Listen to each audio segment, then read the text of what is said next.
Ini adalah sebuah kisah nyata yang berawal pada tahun 2023 yang terjadi di Indonesia.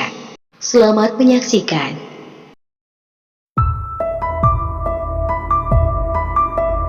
MS dan SO adalah sepasang suami istri yang berasal dari Kalimantan Barat. Sebelum menikah, pasangan ini sempat berpacaran cukup lama, yakni selama 4 tahun.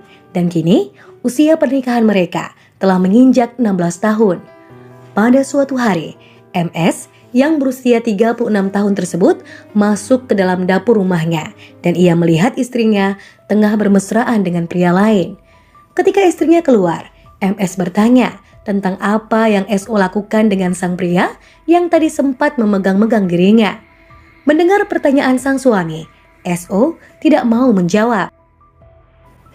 Setelah menanyai istrinya selama beberapa hari, pelaku sempat mempunyai niat untuk mengakhiri hidupnya sendiri dengan menggunakan parang.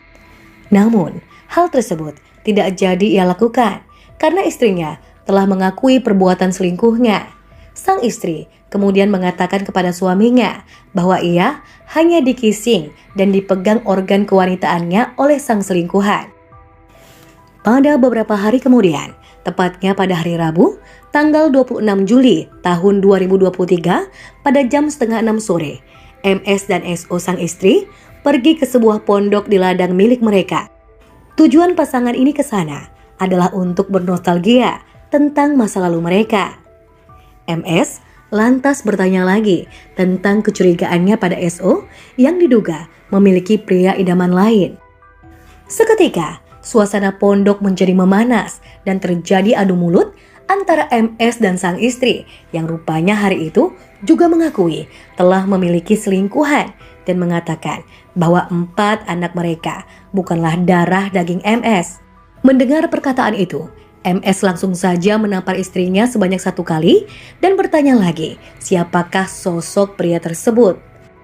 Karena tak terima telah ditampar oleh sang suami, SO pun langsung mengatakan bahwa perlakuan suaminya itulah yang membuatnya tidak betah dan ingin bercerai saja.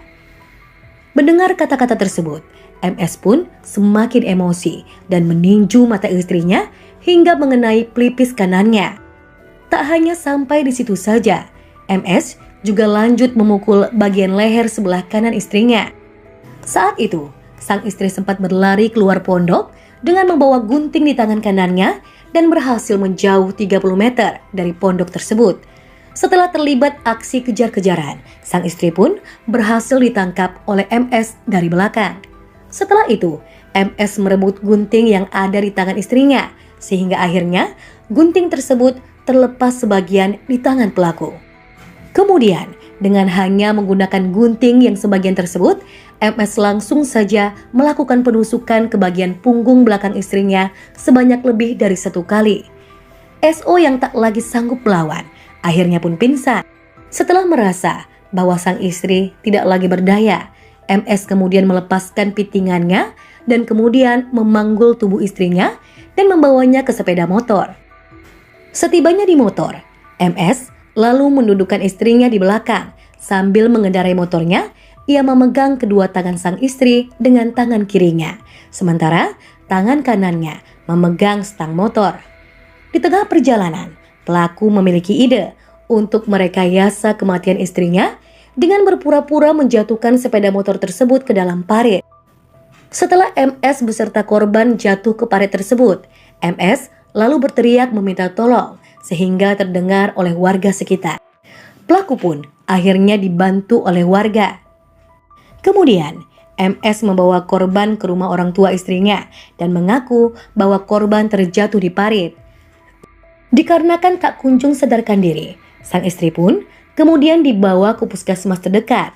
Namun, karena peralatan medis yang terbatas, korban pun segera dirujuk ke RSUD Sultan Syarif Muhammad Al-Qadri, Kota Pontianak.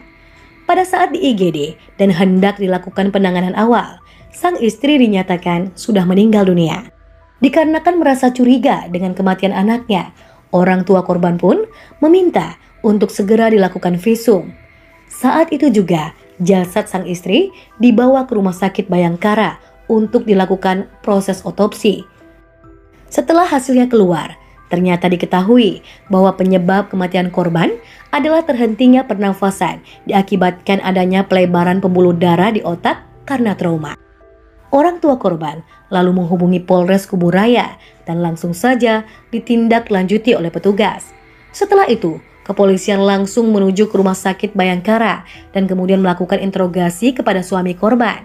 Kepada polisi, akhirnya MS mengakui bahwa istrinya meninggal dunia bukan karena terjatuh dari atas jembatan, namun akibat dibunuh olehnya. Akhirnya, tim Jatanras bersama dengan Inafis Polres Kuburaya langsung membawa MS untuk melakukan olah TKP pembunuhan yang telah ia lakukan terhadap korban. Selanjutnya, MS beserta barang bukti diamankan ke Polres Kuburaya untuk pemeriksaan lebih lanjut. Pelaku berinisial MS ini pun telah ditetapkan sebagai tersangka dan ditahan di rutan Mapolres Kuburaya. Kecurigaan pelaku bahwa korban memiliki hubungan dengan pria lain, dan korban menjawab kalau keempat anak yang bersama kita bukan anak biologis pelaku atau suaminya.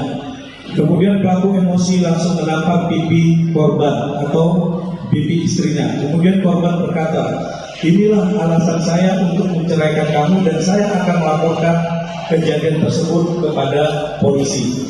Mendengar hal tersebut, MS juga mengaku bahwa sejak awal pernikahan mereka, SO sering sekali menolak jika diajak berhubungan suami istri karena beralasan sedang capek dan lain sebagainya. MS pun telah dijerat dengan pasal 338 KUHP, JO pasal 44 ayat 3, Undang-Undang Nomor 23 Tahun 2004 tentang penghapusan kekerasan dalam rumah tangga dengan ancaman hukuman selama 20 tahun penjara atau hingga penjara seumur hidup. Bagi teman-teman yang bertanya mengenai kelanjutan dari kasus ini, kami bisa sampaikan hingga bulan Oktober tahun 2024 ini, kami masih belum mendapatkan informasi dari media terkait proses sidang dan juga vonis yang dijatuhkan kepada pelaku.